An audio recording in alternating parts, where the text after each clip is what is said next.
அஸ்ஸலாமு அலைக்கும் வரஹ்மத்துல்லாஹி வபரகாத்துஹு.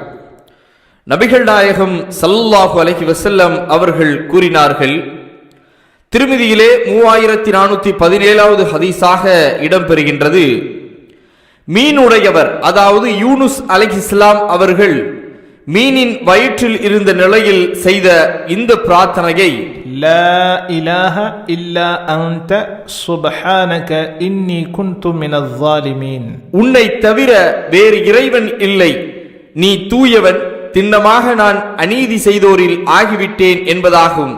ஒரு முஸ்லிம் தனது எந்த தேவைக்காகவும் இவ்வார்த்தைகளை கூறி பிரார்த்தனை செய்தால் திண்ணமாக அல்லாஹ் அவருடைய பிரார்த்தனையை ஏற்றுக்கொள்ளுவான் என்று நபிகள் நாயகம் ஸல்லல்லாஹு அலைஹி வஸல்லம் அவர்கள் கூறினார்கள்.